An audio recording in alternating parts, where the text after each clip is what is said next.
Welcome to the Protagonists. I think this will be a little bit, not fiery, but will be a fair amount of passion. I have that feeling in my bones, this next show.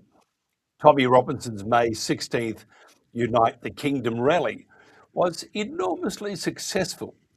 432 million people turned up.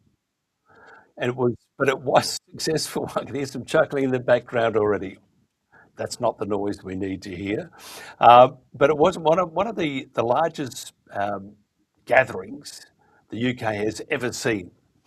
The crowd was not far right, but ordinary British people protesting their treatment at the hands of their government. And for its part, the Starmer Government banned 8 foreign speakers, journos, from entering the country. And for the first time, police found a criminal. No, for the first time, police imposed speech conditions on speakers at the rally and at the counter-protest Palestinian March held on the same day. That's what democracy is all about. Live facial recognition, just to add, was used at the Unite the Kingdom rally, and organisers were held responsible for ensuring invited speakers did not break the law with hurty speech. Some call it hate speech. This was a shameful attempt to intimidate the populace, and I'm quite sure there's more of this to come. Of course, the government will not change its ways. In fact, it will dig in further, divide and conquer, and maybe spark dangerous violence to justify new draconian measures of control. And do the future saviours of Britain exist in the crowd? I wonder. Who is Tommy Robinson? Eloquent, passionate, who supports him, and who finances him? Is he a catalyst for change, or some say a masterful agent of chaos? As for others waiting on the wings to take government, like Nigel Farage, is he a mere defender of the present realm, or is he a game show host in waiting? Are these people merely puppets of the establishment who will not restore decent, accountable governance that works for rather than against ordinary British citizens? I just wonder. Our panel today is Basil Valentine, journalist and broadcaster, the best looking man on UK column apparently, according to Basil. There he is, he's laughing away. Rana Sterling, human rights lawyer and visitor to our studio, and David Atherton, a journo and a very good scribbler. So there you are. We're very, very privileged to have the good-looking and the intelligent ones here. Basil, first of all, as you come down from your raucous laughter, thank God, but you turned the microphone off. Tell me, what was your thoughts on this 432 billion rally? Well, first of all, it wasn't as numerous as the previous so-called Unite the Kingdom rally in September last year. It was generally estimated there were about 60 or 70,000 people supporting Robinson one way or another, although very mixed messages coming out of it. I've even seen people saying that they didn't realise that Tommy Robinson was the organiser, and a very diffuse crowd, actually.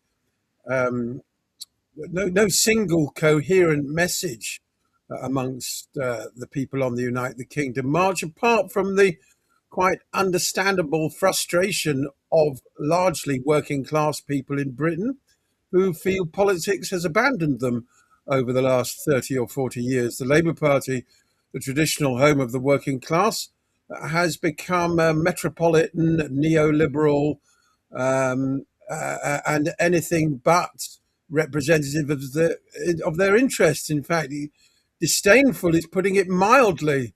A lot of people say that the Labour Party in Parliament and HQ Labour Party, as opposed to the constituencies, really despise the working class, which are their base. And this has been an increasing trend since the late 1990s. So there's a tremendous amount of frustration out there in the country. There's no doubt about it, because all sorts of things have happened over the last 30 or 40 years for which nobody voted. I mean, the key the unavoidable um, nugget, if you like, at the centre of this, certainly the one that Robinson seeks to exploit, is the profound demographic changes in Britain.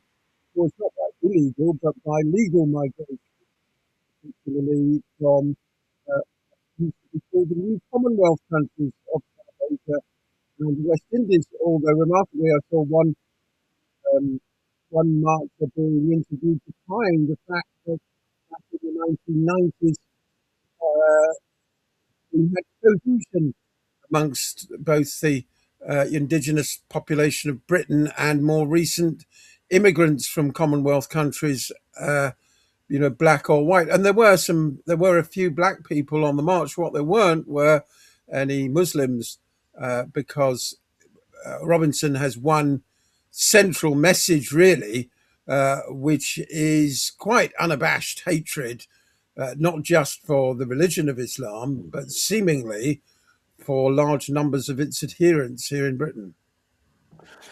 Rada, you're a human rights lawyer. I just want to read this to you and tell me how far we've gone down the big black hole.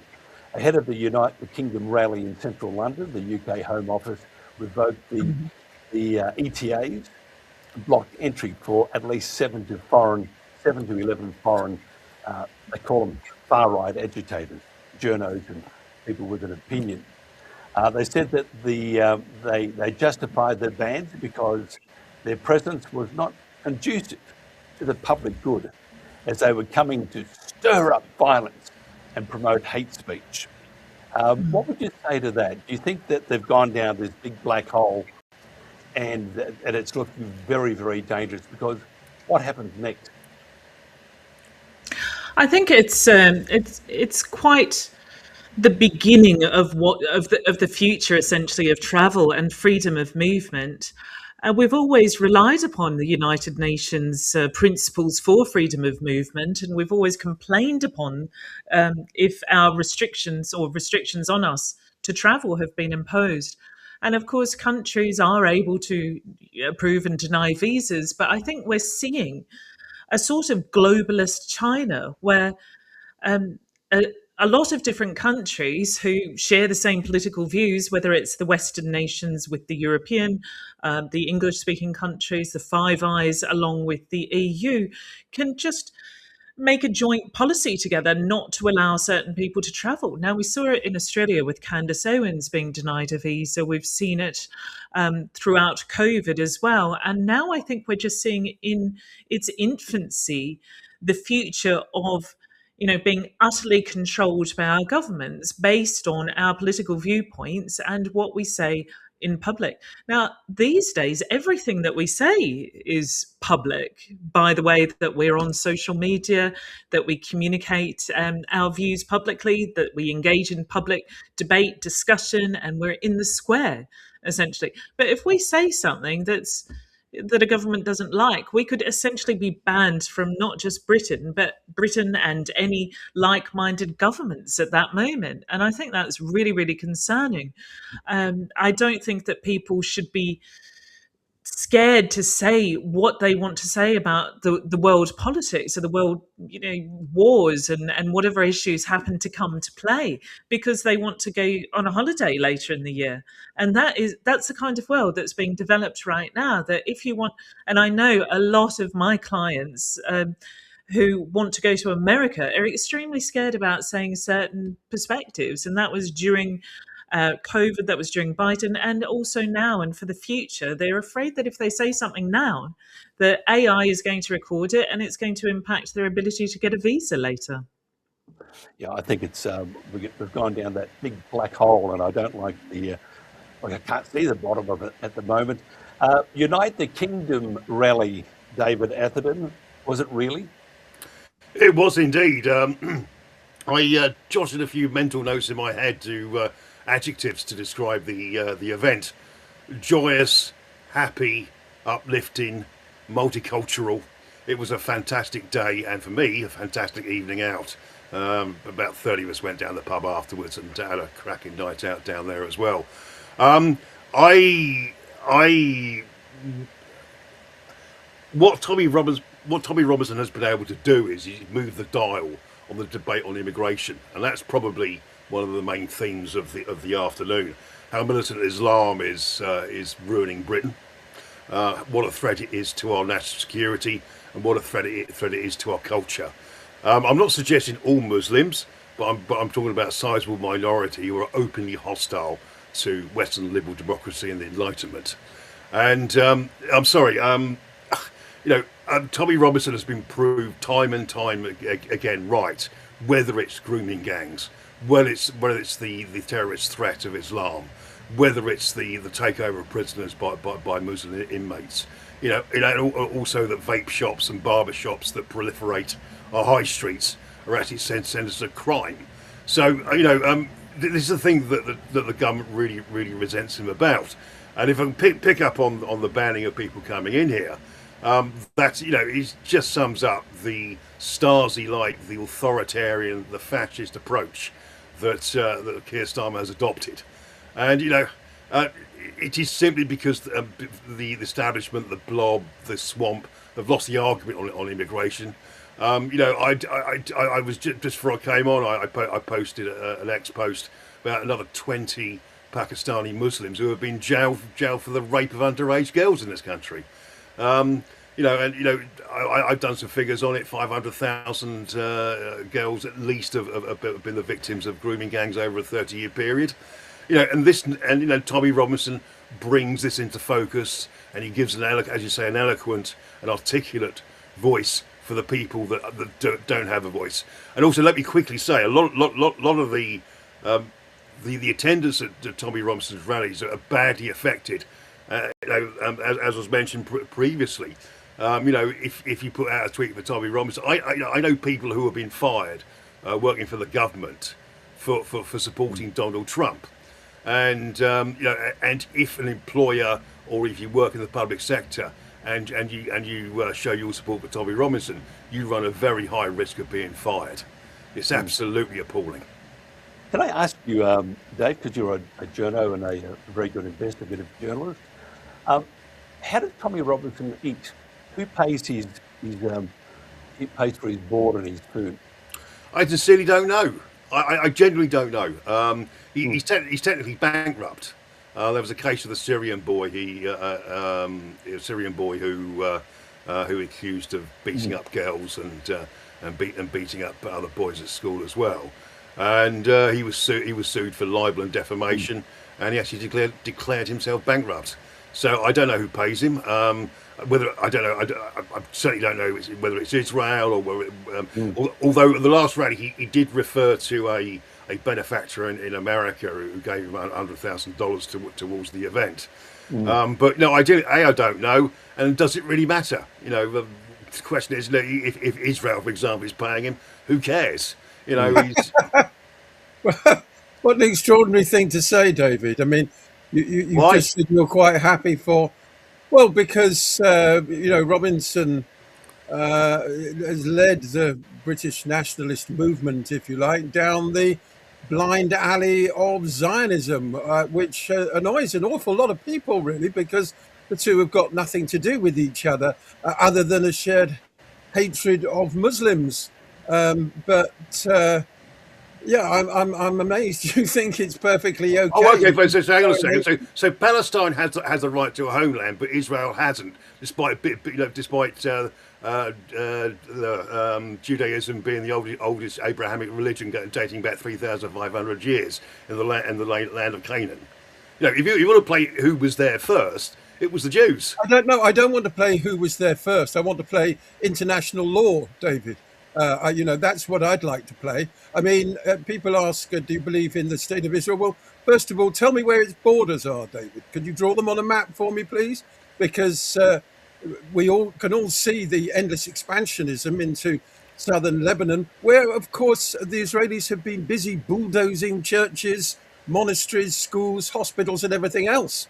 And some have been jailed. Some of the IDF soldiers have been jailed for that. I know of 3 that got 30 days in prison for 30 days in prison desecrating a cross. I mean, just this morning I've seen whole families in southern Lebanon being wiped out and murdered. I mean, the whole point about Robinson's march, or rather one of them, this so-called Christian Zionist element, there were large wooden crosses for people to pick up as if they were mimicking Christ's journey to Calvary, believe it or not, on Saturday. And yet in Israel, you have a profoundly anti-Christian establishment, which has reduced the Christian population of Jerusalem from 20% at the time of the foundation of the State of Israel to less than 2% today. The Patriarch of Jerusalem, all the Christians in Israel are crying out for help and support and completely bewildered at how people in Western Europe support the, well, in my book, satanic evil that we see perpetrated by the Zionist regime. So, this whole connection is not just spurious, it's deeply, deeply sinister, Mike.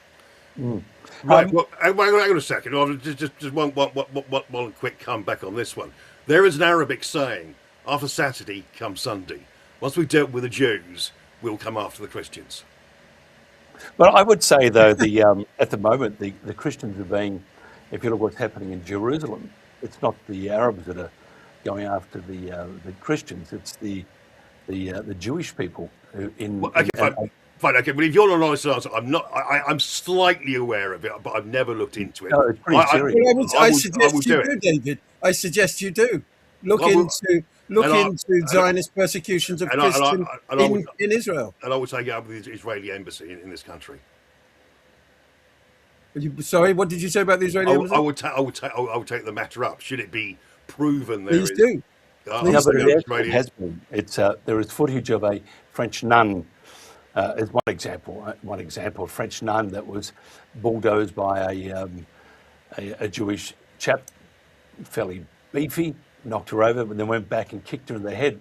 That's just one. And then the Christians there have said that they do need to leave because they are being attacked on a very regular basis, which is bordering on, well, it's hatred. I think Basil would agree on that part. So it is the Jewish, and this is just within Jerusalem, and it's not saying that all Jewish people are like that, and they are a far-right Jewish group. However, the number of attacks on Christians have been growing by the day, and that itself is a very serious issue. I was want to ask Rada, what's your views on these visa bans? It all ties up with the rally. What's your views on these bans?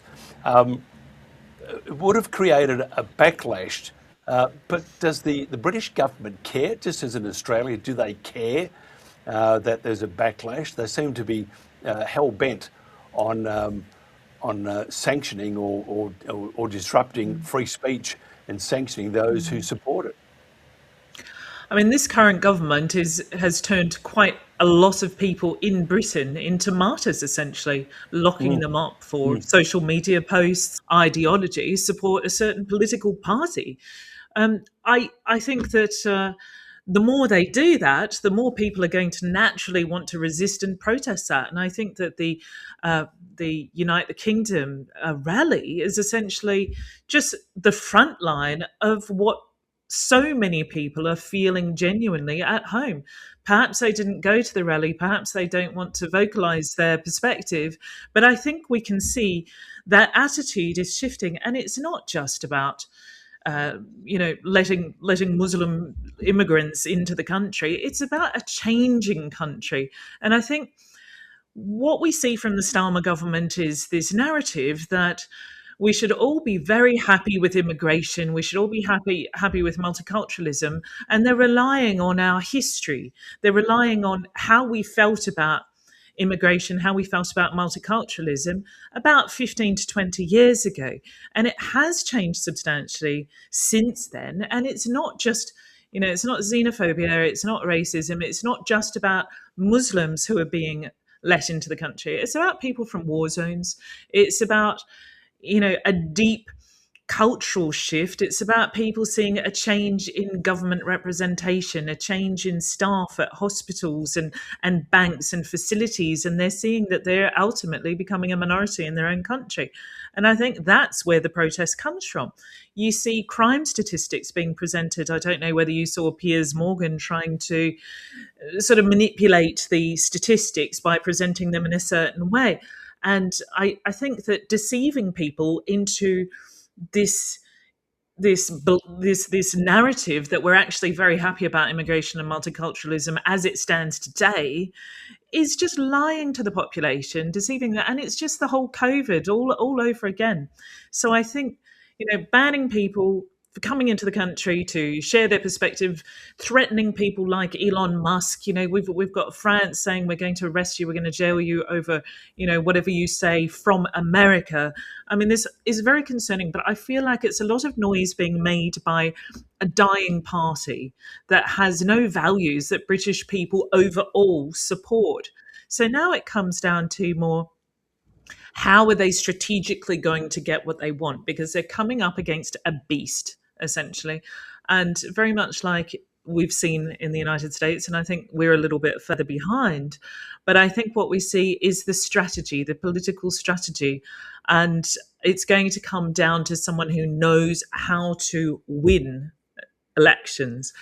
But I think also it's not just about elections, it's about us trying to get our democracy back. It's about us being tired of decisions being made, extreme decisions that affect not only now, but our future, our children's future, decisions being made without our consultation in any way whatsoever. It starts making ideas like Russell Brand has of more democracy, more interactivity, more, voting on small issues and more participation look like, something that people want, because I think they're just tired of such decisions being made without truly asking people how they feel. And you see Piers Morgan saying that, there haven't been any polls to suggest that British citizens don't want more immigration. Well, I think we can sort of judge for ourselves the overall climate in the UK, and see that there is an overwhelming number of people who don't want more immigration and who do want to address some of the issues, especially crime and safety, and our future to be addressed. So this is probably, I think, Keir Starmer's biggest mistake, is simply pretending that these issues don't exist, trying to crush us, trying to censor us, trying to ban us from participation. Well, indeed, very briefly, I think we live in a post-democratic age, as far as I'm concerned. We are not a true democracy anymore. And it does show you that the elite or the government has lost control when you start banning people who might say hurty things or who might write bad things. And one of those was from Rebel News, which is not my favourite organisation, but they have every right to say what they want to say. And Avi Yemeni from Australia was going to go there. Now, I don't like Avi much. He doesn't know me from a bar of soap, as they would say. But however, he is he has every right to report on that, providing he's not agitating, and he's fairly boisterous in people's faces. And he's a great supporter of Israel. And I found that surprising that they wouldn't allow him in, because he may be an agitator and create some sort of violence. Now, Avi wouldn't do that. He does just about everything else. So if you start banning journalists coming in because they might say hurty things about a particular government or issue, does that to you, David, show you that we have lost the plot, or the government's lost the plot? Oh, has lost control. Whoa. It's lost control. It's certainly lost control of the hearts and minds of the British public at the moment. I think at the moment Labour in the polls are 16%, and Keir Starmer's approval rating is minus 47 points. So I know people in this country are I don't use the word hate, but Starmer is loathed in the extreme. He's viewed to be totally incompetent, a flip-flopper. I consider Keir Starmer to be a psychopath. I'm sorry, there's no other way to describe it. He has no empathy for anybody in this country, and it looks like his prime ministership is coming to an end. And when he was trying to save it with a speech, he just doubled down on his old, his background in human rights and liberalism, East Coast, West Coast liberalism, to attack the far right and anybody has a temerity to be against mass immigration. I look upon this country now as I don't even have any pride in my country anymore. I'm just so crestfallen the way that this country has become over the last year or so. It wasn't particularly great under the Conservatives either for 14 years, and the Conservative Party's only finally woken up, and I also would doubt whether it's sincere as well. Unfortunately, the Conservative Party in this country is dominated by liberals, and the only real centre-right parties in this country are Reform, Advance, and Restore. And at the moment, Reform look like they're going to be. They could even have a working majority, and if there is, I should be. I'll be running around the streets. Maybe excuse me, maybe in a state of undress in celebration, but perish the thought. But yeah,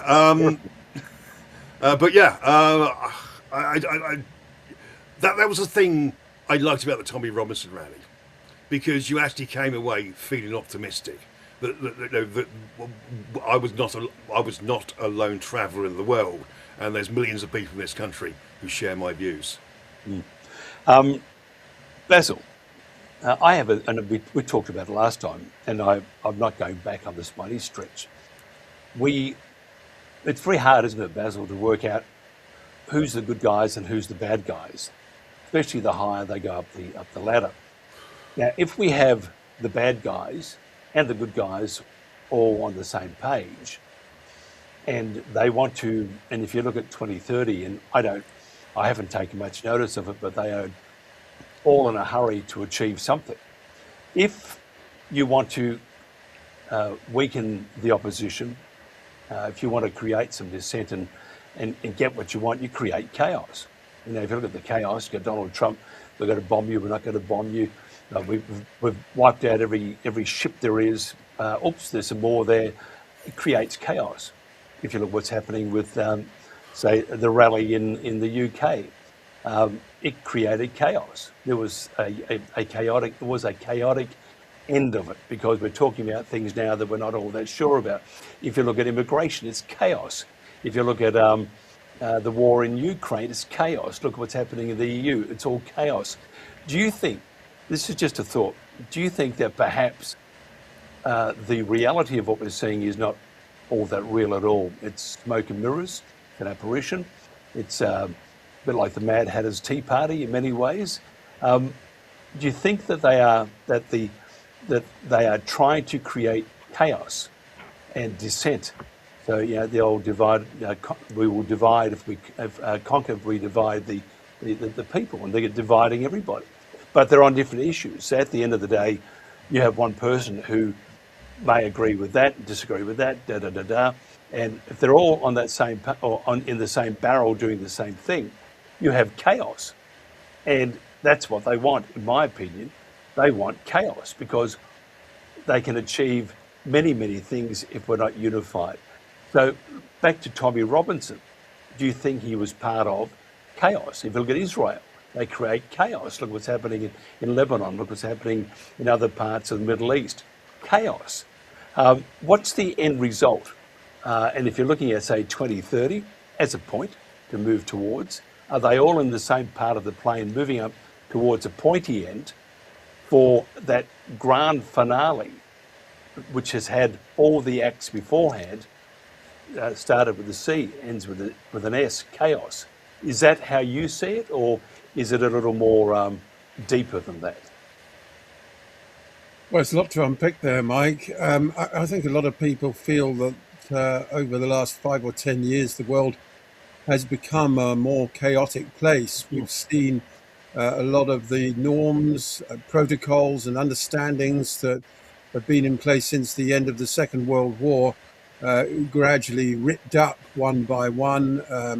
Well, we've got an American president who seems more interested in his own self-glorification. He's sort of engaged in an extended narcissistic looting of his own treasury at the moment. I mean, it's absolutely bizarre what's going on over there. David quite rightly pointed out how unpopular Keir Starmer is. Well, the same thing applies to Donald Trump, elected not to start any more wars. And not only has he started one in Iran, he's now threatening to invade Cuba and Bolivia as well, believe it or not. And I don't think they're empty threats either. So the first thing we want to do if we want to avoid chaos is return to peace. And then perhaps after peace, we can have some justice. But ordinary people the world over don't want chaos, far from it. Is it being introduced in order to destabilize populations? Well, very possibly. Going back to David's point, I agree with him. We've got a tremendous democratic deficit in this country. The present government was elected by about 1 in 7 adults. It got little more than a third of the vote when half the people voted 2 years ago. So that already puts them down at 1 in 6. And then when you factor in a lot of people are not even on the electoral register, less than 1 in 6 people voted for a government which we're now stuck with for another 3 years. And when we do get another plebiscite, it's on the wholly imperfect, anachronistic first past the post system, which means you can get a quarter of the votes and only a tiny handful of seats.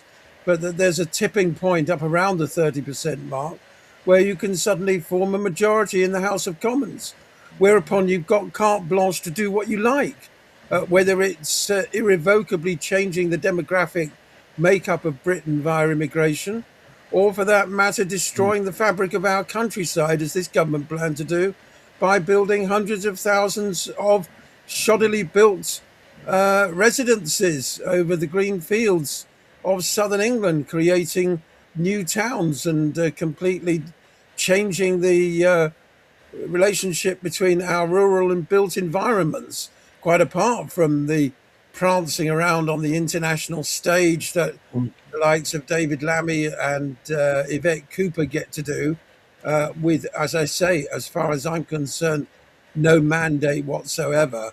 So we don't want chaos. A lot of people rely on structure and integrity and things like the National Health Service. We don't want these things disintegrating, but we do want to see people's voices being heard more regularly and more systematically than they are at the moment. So, Basil, is this then the case with chaos? Because I firmly believe this is the case. With chaos, is it intentional or is it just the way the greedy ones, the elite, those that, we look at the Elon Musk and those that want to control the universe. We've got the Donald Trumps who wants to control the galaxy. We have government that can't control the backyard, but they would like to. They put in all these sorts of restrictions, and then they relax other areas of so-called democracy or communities. Is it all? The end result, though, is still going to be the same. What do you think the end result will be? Do you think either one, it creates an opportunity for those wanting to create more chaos and implant themselves upon the world, or is it one that will create turmoil that will end up having no sort of calmness or interaction with our fellow human beings? It'll be all out of control and we'll be all running around like mad people, a bit like Clockwork Orange, but enhanced. Well, there's an old Masonic saying, ordo ad chaos, which means order out of chaos. And I think the oligarchy, for want of a better expression, certainly do like to create chaos from time to time in order to then reorder society according to their own design, which inevitably means more authoritarianism and surveillance. The restrictions on travel that were imposed, not just on some people going to the Unite the Kingdom event, but also the Nakba commemoration. I abhor that kind of thing on both sides. You either believe in freedom of speech and freedom of travel, or you don't. Likewise, if somebody then on these shores commits an offence such as conspiracy to organise a riot, conspiracy to murder, or any of the other things we've long since had on the statute book, which you could claim limit free speech, then fair enough, because there are limits to freedom of speech. We don't shout fire in a crowded theatre, for example, and you would expect there to be some consequences if you did. But no, we've had all sorts of events in this century, unfortunately, all of which result in reductions in civil liberties, which is what makes me extremely suspicious about terrorist activity and things like that, because the outcome is always the same. Yes, you create chaos in the short term, but then when order is restored, it is with less liberty. And I personally don't want to see that. I'm in favour of maximum liberty for all of us at all times, to say what we like, think what we like, and do what we like. And we have enjoyed tremendous liberty over the last 50 or 100 years, increasingly so. It's the Enlightenment, but the travel now is in the opposite direction. The abuse of the terrorism act in this country, I think, is appalling. It's just to be, where you are obliged to answer questions, and often the scenarios when people have been arrested is nothing to do with terrorism. It's just trumped up to make your hand over your number of your phone and your PC, and be made to answer questions. You've lost your right to silence.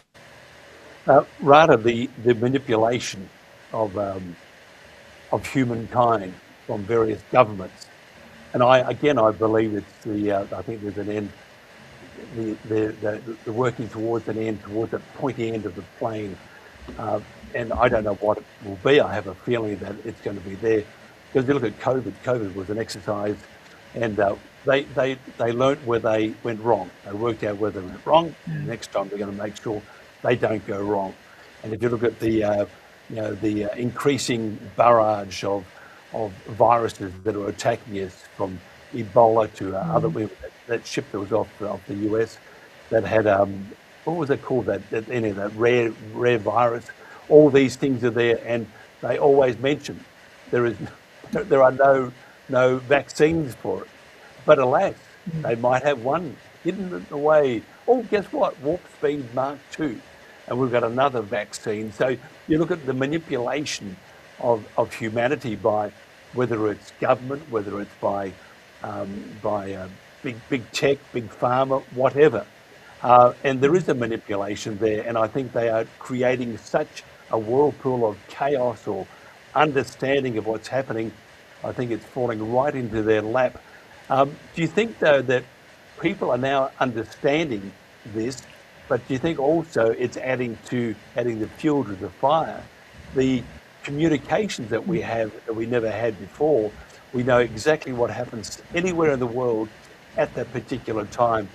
Do you think that is part of the play here? Do you think that our information is there for us to assimilate and try and make sense of? Having said that, though, the manipulation of that information, that misinformation, is also then comes into view. Where do you think we're at with this? Do you think it is the communication? Do you think it's the misinformation, the information operation that we have from the elite, the big pharma, big tech, governments, the oligarchs, those sort of people? Or do you think it's just day-to-day life, and that we're just more aware of it? Yes, I think that we are certainly more aware of it, and that things happen faster now. I think the speed has increased. So that's certainly going to have a play. There's so much going on that we can barely keep up. And we have countries who are enemies, whose role it is to sow chaos. We have corporations and, as you say, oligarchs, elites, who want to profit from this chaos. Chaos is profit, and that's why I believe we will always have chaos. I think it's not just human nature, but we're talking about financial, economic incentive. We have lobbyists heavily invested in creating and sowing this chaos. It helps them with elections. It helps them get government grants and budgets and projects signed off by other corporations. So, I mean, there's always going to be that financial incentive. We always have enemy states incentivized to create that chaos as well. And now we have, of course, media houses have always profited and benefited from people being very active and afraid. I think that's one of the biggest issues, is people always needing to be afraid because fear is profitable. Fear means we're going to go out and buy the newspaper in days gone by. But now it means we're going to be glued to our machines. We're going to be looking at what's happening on social media. We're going to be engaging with articles. All of that is profit and surveillance, in fact. So there's always going to be that chaos coming. I think we also have, this concern that Israel might be investing in Tommy Robinson or here or there. And certainly that is an issue. But we also have China investing deeply into our country, into our politics, into our media. We have now the UAE, Qatar, Saudi investing deeply into Western lobbyist firms, into media, into education. We have universities funded by Qatar. And there's very little concern for that, and almost nothing much that can be done at this stage to stop it. Politicians need money. Groups and organisations and charity need money. They're getting it from countries. Is it any better to get it from the UAE or Qatar than from Israel? It just happens to be who is demonised by the media or the narrative, the politicians at the time. And both sides are just fighting it out. All sides, in fact, are fighting it out. They're fighting it out for profit, for gain. And that's never going to stop, as far as I'm concerned. We might have a moment of peace, but it's not going to last long. We might have COVID, then we're going to have Ukraine, then we're going to have Iran. There's always going to be something. And I think that people need to understand that and perhaps not be so reactive to those kinds of issues that are clearly being brought by those vested interests. And rather than just reacting in that moment and being distracted, I think we need to look at what's creating it and get to the source. For example, with COVID, get to the source, get to Wuhan lab, get to Fauci. What's happened there? We're not seeing anyone being held to account. We're not seeing corporations being held to account, in fact. So I think people need to group together and really focus on that rather than what's happening and how to survive the next apocalypse. Well, I think the apocalypse is here now. That's me being awfully cheerful and pessimistic about the future, not. David, I just want to mention that government used to be responsible for avoiding chaos. Now they create chaos, and that's from foreign governments wishing to create chaos and to get that sympathy vote, perhaps. The chaos you mentioned, and the reason why I mentioned before Tommy Robinson, who pays for his board and lodgings, his food, and you said, I don't know, but he is a bankrupt. Pretty impressive for someone who has no money to organise this 432 million vote rally they had the other day and on the weekend. No money. He organised it all. He has no money coming in, yet he lives quite comfortably, does a fair bit of travelling, and et cetera, good on him. The thing I put to you is, and I've said government used to be responsible for avoiding chaos, now they create chaos.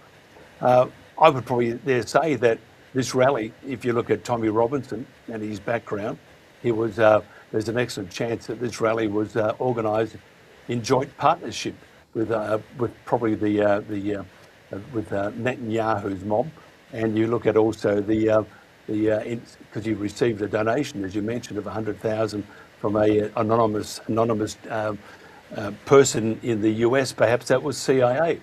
These are the guy was named. He's an American guy. Yeah, no, but I'm just saying that these are some of the things that have been thrown out there at the moment. Yeah. He works for Israel and the CIA. For someone with no money, he's done a pretty bloody good job setting up this and organising this rally with 432 trillion people. Surely though, If I go back to what I said before, government used to be responsible for avoiding chaos. Now they promote it, and the intrusions across borders are quite common. If you look at what the UK has done, look at what countries in the EU have done, and look at what the US has done. Can you make my fears less worrying for me? Well, the phrase of the military-industrial complex actually goes back to the 1950s and Eisenhower. So it's been, what, 70 years that the concept has been around, and certainly at the moment it's being used to the nth degree. Certainly in the Ukraine-Russian war, I think less so in Iran, for simple reason. It seems every time the West gets involved in the Middle East, it ends up being a little bit of a excuse my French shit show. Iraq, for example, Afghanistan, absolutely dreadful. But the stakes that we're playing for in the Iran war are extremely high. If the IRGC regime can be neutralised, or there is in fact regime change, it might herald 30 years of peace. By the way, Rana mentioned Qatar and UAE. First of all, the UAE is the only largely Muslim state that where there is actually a synagogue, and Qatar are the people who are financed. Apart from Iran, of course, apart from the long-established Jewish community in Iran and the synagogue in Tehran, most of them have left. Yeah, most of them left because they were bombed by Mossad, who wanted to get them to emigrate to Israel. Well, no, hang on a second. After 1948, there were millions of Jews that were expelled from the Middle East, and the only place they could go to was Israel. So yeah, a lot of them they weren't expelled. A lot of them left because they came under violent attack from Zionist agitators who wanted them to move to Israel. They'd lived there perfectly peacefully. Yeah, but the vast majority went of their own free will. No, you can't say that. You don't know that. You've just made that up. No. I actually have an Arab Jewish friend who said that they had their property taken off, and this is what is now what was then Aden. And it's now Yemen. They had their property taken off of them, stripped of all their possessions, and they were forcibly deported to Israel. So I'm sorry. And that may have happened in Aden. I don't know that case, but in Iran and Iraq, as I said, in Iran there's still a large Jewish community. The synagogue there was bombed by Israel only a few weeks ago, David. I should investigate that. I didn't read that, and I know much of what goes on in the Middle East. The thing I wanted to talk about was also mentioned Qatar as well. That is the country that has financed the IRGC, has financed Hezbollah, and has financed Hamas. And I really do pray that Donald Trump sorts out the Ayatollahs, and to herald in the peace. Because if Saudi Arabia signs the Abraham Accords, we're home and dry. Most other we're not, because you've still got the the former IDF soldier turned Jewish anti-Zionist activist Chaim Brashith called the militarized vampire of Israel. That's the one that starts all the wars, David. Well, I probably understand Israel better than most people, and believe you me, 99% of them just want to live in peace and get on with their lives. No, they don't. The vast majority of them want to exterminate all the Palestinians. They're very open about their genocidal intent in Israel these days. No. That will never happen in practice. I don't believe. I really genuinely don't believe that they want them glassed over and rid of. I just don't buy that. Leave me your contact details. I'll get them off Jenny, and I can send you some links. Jenny, you're welcome to pass on my WhatsApp number. I just want to ask you, Basil. Let's talk about the celebrity game show host in waiting, Nigel Farage, because that he is. I mean, in my opinion, I haven't wavered from that for the last 18 months, and I won't. Just to talk about his £5 million donation from the crypto king living in Thailand. Basil, do you have any information on that? I think it was, and then he had a donation from another billionaire. Tell us about this, because we talk about Starmer being on the nose and who might replace him also being on the nose. But if we have a change of government reform, they would seem to be on the nose too. Yeah, I mean, Farage does seem to be getting into hot water over how he paid for this £1.4 million house. And he claimed he paid for it out of his fee from appearing on I'm a Celebrity, Get Me Out of Here. But now it turns out that wasn't the case.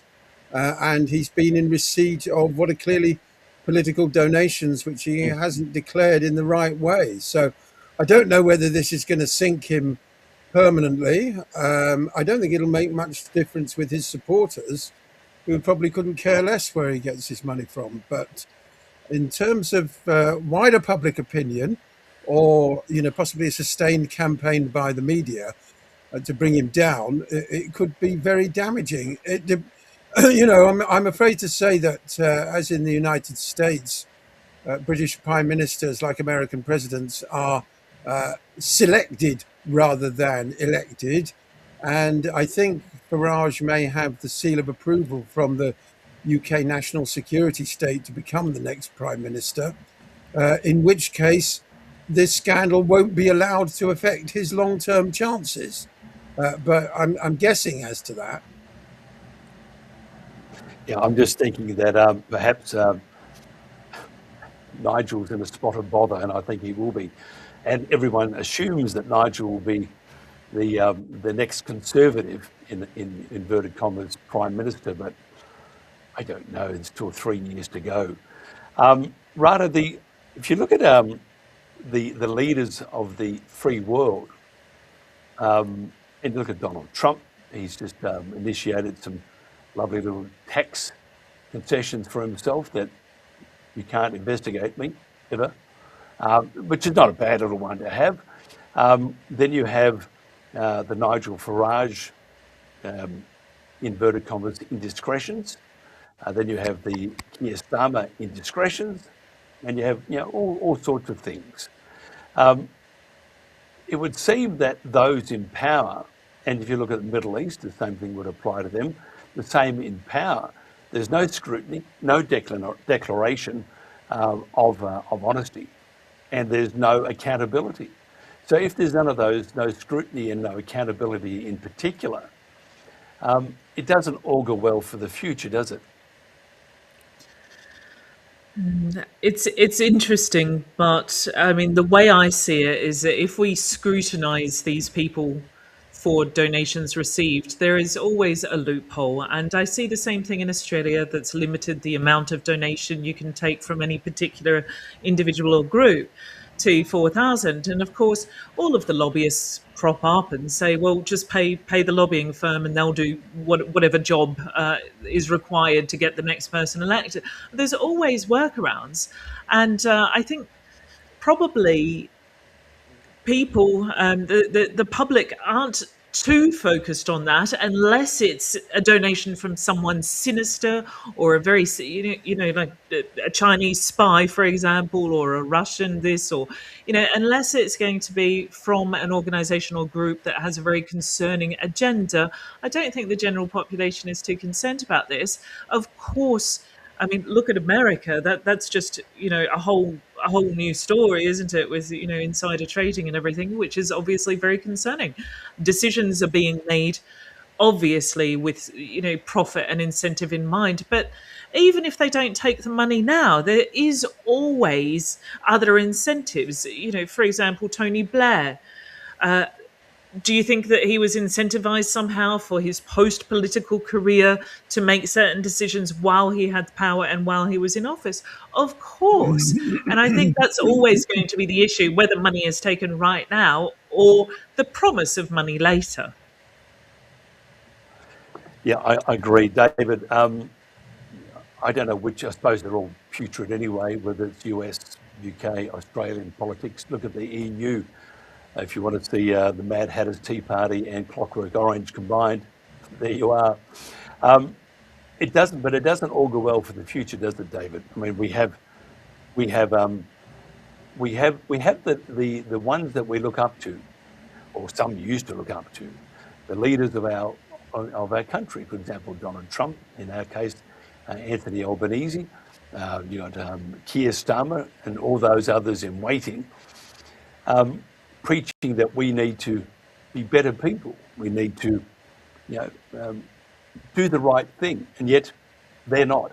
You look at Donald Trump, President Peace of the universe, and he's talking about going after Bolivia and Cuba. One, that would seem to be like a bully, but secondly, he has no right. But look at international law, which Basil brought up. They don't care at all about the ramifications, because they are untouchable, whether you're Netanyahu, whether you're Starmer. If you look at what's happening at the moment, that's all been hush-hush. And I won't go into that at the moment. Then you have Donald Trump. You have in Australia Anthony Albanese. You look at the increase in bank balance on Ursula von der Leyen, the whole lot. They are unaccountable. So if our beacon of honesty and truth and hope for the future is as corrupt as get out of here, what hope is there for us?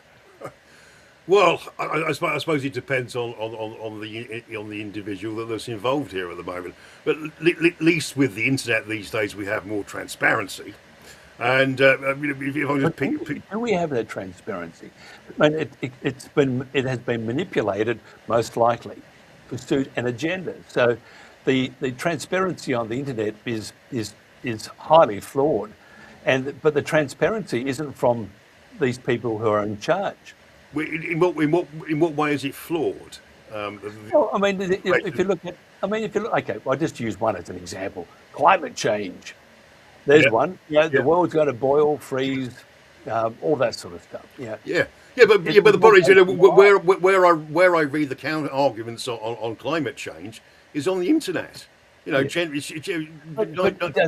government isn't changing. But that was just an example. Yeah. But go back to the leaders of our countries, who are supposed to be the beacon of hope, who are supposed to be leading, because they're honest, they're great leaders, they're going to lead our country to betterment, all that sort of shit. Well, so if they are putrid, and they are, then what hope do we have? Because if we can't look up to the people that we voted for or got into power, to run our lives, to run our country for betterment, what hope do we have? Are you advocating for anarcho-capitalism? Or at least the most extreme form of classical liberalism you can come up with? I suppose politicians, since the birth of man, have always been corrupt. And yes, these people should be brought to account for what they've done. But they're not, are they? Well, they're not. But at least we know about it now to a lesser or greater extent. Before that, we were reliant upon the BBC and the mainstream media and the newspapers for our news. It's one of those things we have to put up with, in the sense that what other way can we do it in the meantime? With Nigel Farage, I'll just say one thing in his defence, that what's his name, Starmer downgraded his security, and he has to pay for much of it himself. And it can't be cheap. Even, let's say it's £1,000 a day for a couple of bodyguards and a decent armoured car. That's £365,000 a year. He has to come out of his own pocket. So to have some sympathy for him. And also, when it comes to the crypto guy, he was one of the few mainstream politicians who was prepared to go to a crypto conference in New York and advance the cause for crypto. So it's not unreasonable to think that somebody might thank him in some ways. 5 million. I wish they thanked me that way. Well, Basil, you might have worked out I'm fiercely pro-Israel, and I can say to you in all sincerity, I've never received a penny from the Israeli government or any sponsor or any Israeli citizen or any Jew. I do it because I believe in it. A week before my 12th birthday, which was 1972, I rushed downstairs to watch the Olympics on the TV, and instead of David Coleman commentating on the athletics, David Cohen was commentating on a terrorist act. You know, when the 11 Israeli athletes and coaches were butchered at the Munich Olympics. So ever since then, I've been pro-Israel. I do it out of conviction, not because I don't like Muslims. Again, there you are. There's part of the problem, and I mean, I often would refer to this as a cult. You drink the Kool-Aid no matter what they do, and and by the way, we have a lot of Jewish friends. My wife works in the fashion industry, so a lot of Jewish friends there too. And I know, as Basil has said, they are absolutely disgusted with what's happening. But it would mean, though, that the people that have your attitude are very ignorant to what is really happening. And again, that's part of the problem, isn't it? It's the chaos that's created by various governments to distract and to disturb and create disharmony and so forth. That's you know, they're winning that battle there with chaos. Sure. As for Tommy Robinson, and we go back to Tommy, if he was being paid by Israel, what you have basically is that Israel organised this bloody rally in the first place. They're the ones that financed it and backed it and made it happen. For what end? Well, they worked out a few months ago, or even longer, the Israelis, that they were on a losing wicket trying to make Israel look good while it committed atrocity after atrocity and slaughtered women and children by the thousand and mutilated thousands more in Gaza. So instead, they decided that what we'll do is get everybody to hate Muslims with this very simple equation. Most Palestinians are Muslims. The people that you dislike in your Western countries are Muslims. They're our enemy, therefore they're your enemy. Very simple stuff, even a Neanderthal could understand. But what people forget is that a lot of the recent Muslim immigration into Western Europe, particularly from Syria, Iraq, and Afghanistan, is the result of wars caused by, started by, engendered by Israel. Now, some people say that this is actually deliberate, that amongst Israel's agendas is the weakening of Western Europe, indeed of Christendom, with mass Islamic immigration, that is actually a subtext to the stated aims of Zionism, the destruction of Christendom, because these wars are all completely unnecessary. People talk about Israel being in a tough neighborhood. It wasn't until the Zionists arrived. Jews had lived in peace with their Muslim and Christian brothers in that part of the world, in Palestine, for centuries before the Zionists arrived, with their agenda of Jewish supremacy and ultra-violence for anybody that got in their way. Well, I've got to disagree with that. It was all peace and harmony, since the birth of Mohammed in the Middle East. Completely wrong. There were massacres on either side. You know, they were fighting each other. It was an awful lot better than after the arrival of the Zionists. Well, no, it was for the simple reason is the Palestinians,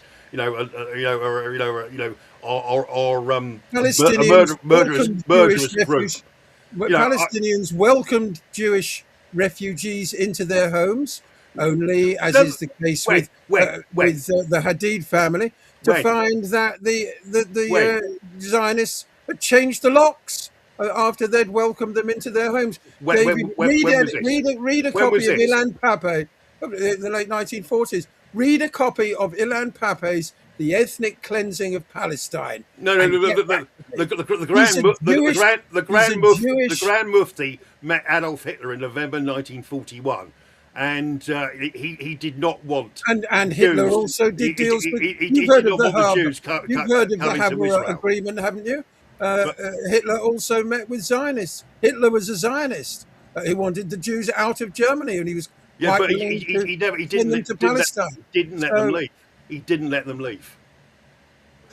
So what we have is, again, this interaction between Basil and Dave. You're talking about absolute chaos, whether it's within a community or a country or internationally. I have to ask you this. Just to finish up, I mean, David, at least you might have heard of the bombing of the King David Hotel by Zionist terrorists. Yes, 17 Jews died by Menachem Begin, yes. I know of it. Yeah. So, 17 Jews died. and one of the perpetrators of that, Begin, proudly announced later, "We are the fathers of terrorism in the whole world."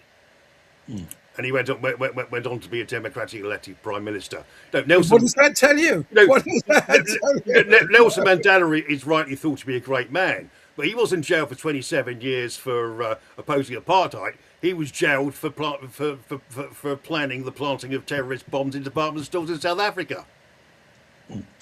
So, as we are running out of time, and I don't want to just collapse on the spot here, I'm trying to keep alive, as you can hear with the voice, but because again, it is chaos. I mean, and I think it's intentional. I think it's intentional chaos. I think the rally on the weekend, I think that was intentional. I think it was chaotic. It created all sorts of mind games with many people around the world, and that creates the chaos. And I think it was organised by as Tommy Robinson takes credit for being the organiser.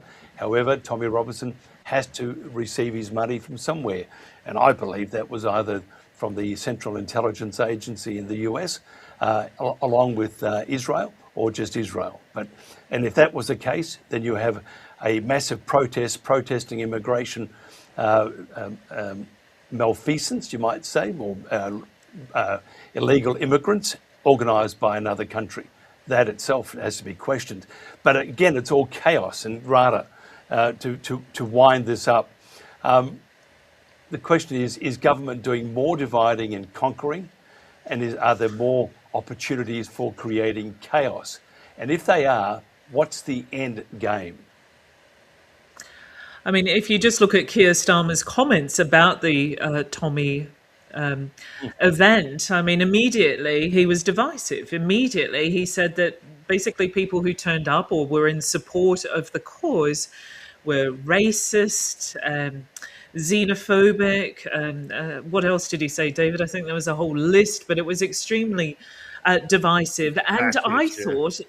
fascist, basically calling it thugs as well, that they're thugs, that they're fascists, that they're racist. And I think it's unbelievable that the Prime Minister, given the criticism he's already received about his divisive speak, and given the narrative that he tries to push forward, which is that we should be more inclusive and more supportive of other people and more tolerant towards religions and races, I think that it's unbelievable that he came and pointed out that the people who not only turned up to that rally, but who share similar views or who supported it or support some of it, maybe not all of it, but support, a large portion of the principles put forward by Tommy, that they're thugs, racist thugs. So I think absolutely it's divisive.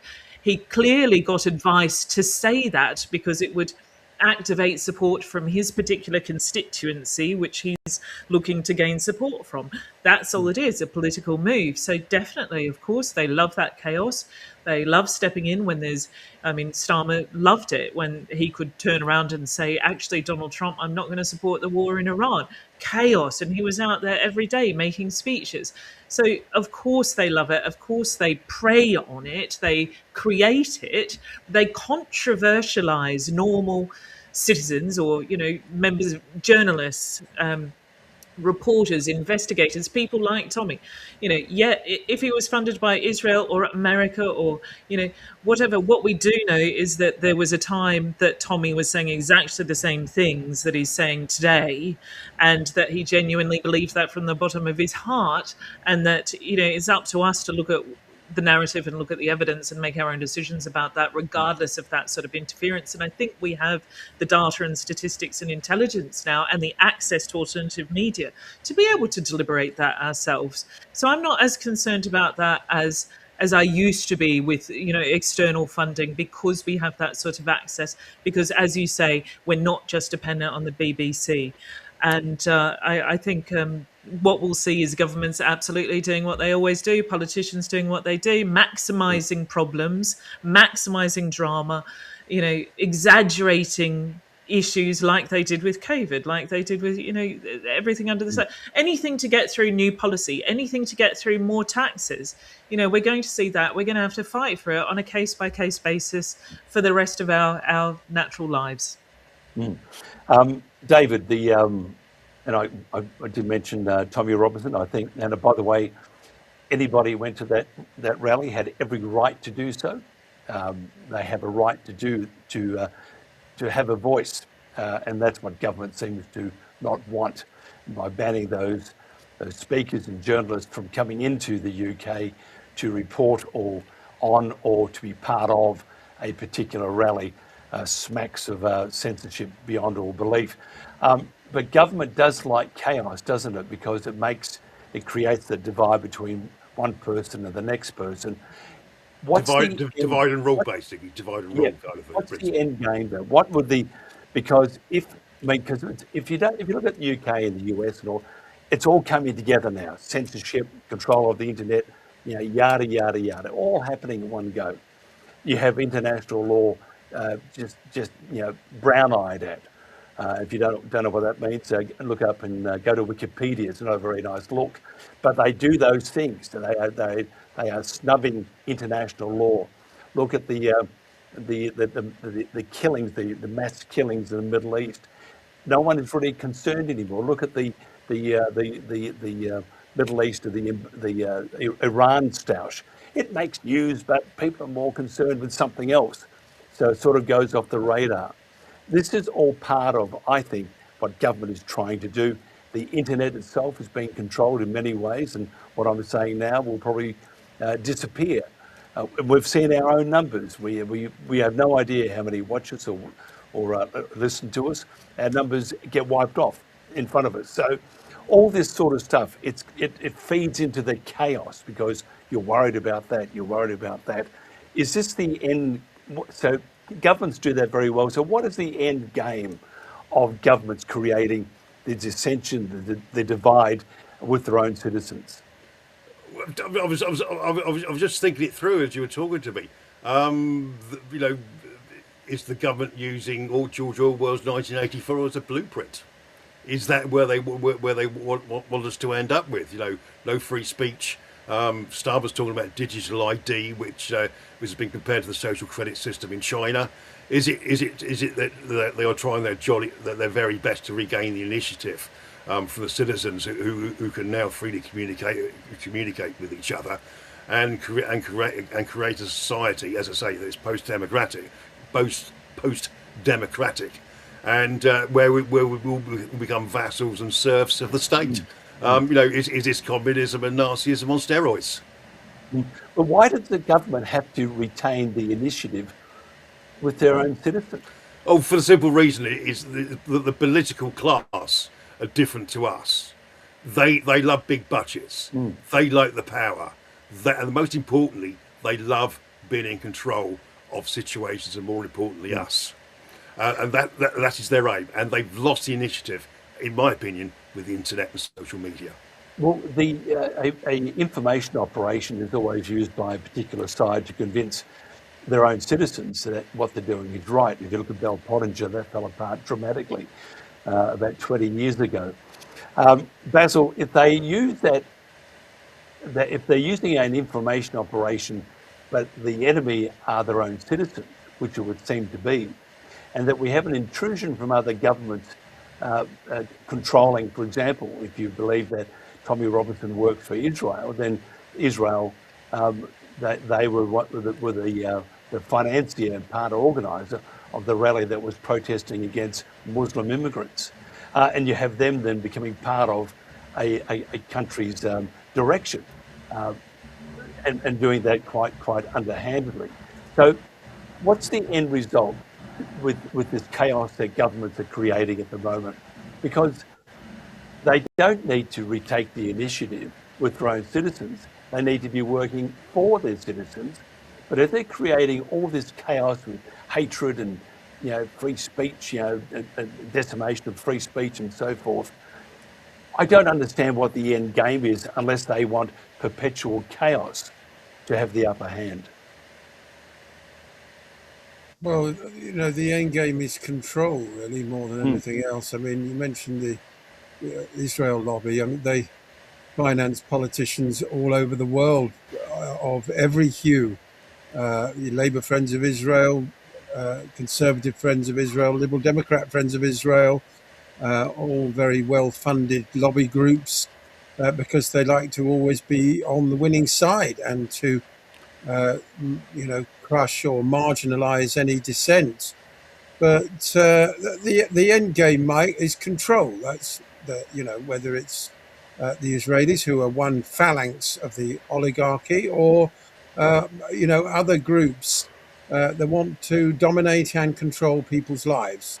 And it's as simple as that, really. And that's what we've seen over the last 30 or 40 years, is this creeping authoritarianism. I mean, I'm sure one thing that David and I could agree on is that that's what governments, both Conservative and Labour, have done to Britain over the last 30 years and continue to do, using various excuses, whether it's they don't like some of the people that were due to turn up at the Tommy Robinson event, or they don't like some of the people that were due to turn up at the Nakba commemoration event, or whether it's tracking us via our phones, digital ID.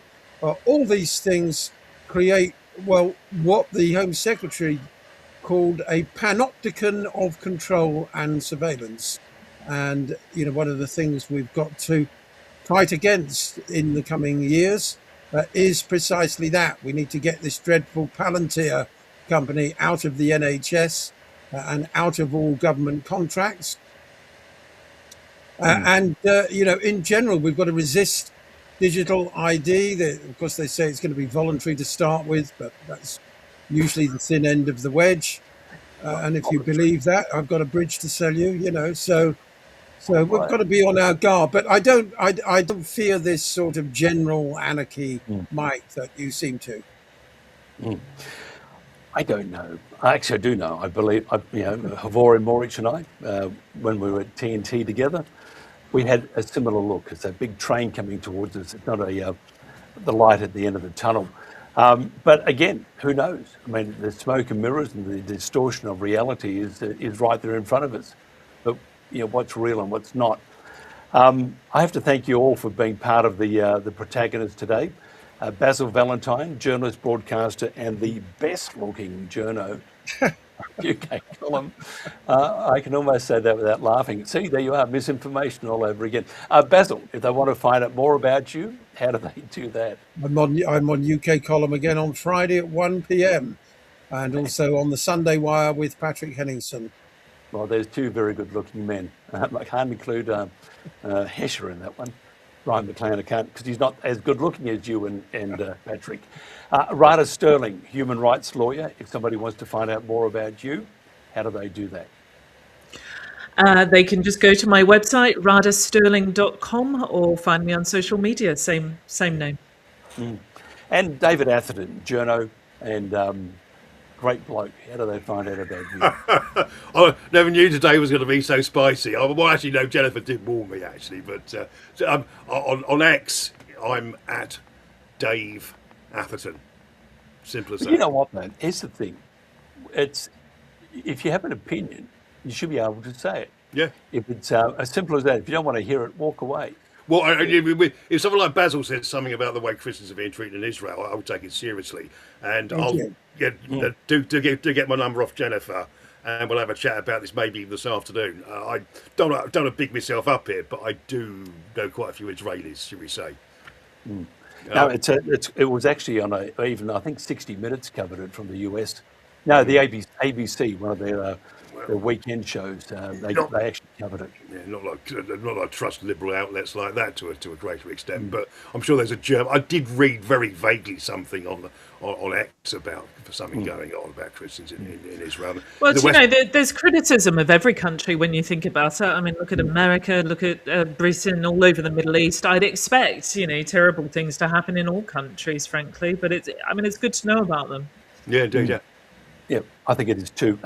Thank you so much for being part of the gig today. This has been the Protagonists on the World Today. We'll catch you again tomorrow, if providing I'm still alive.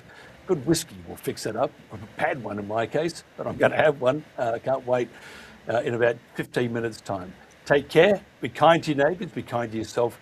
And this has been the Protagonists.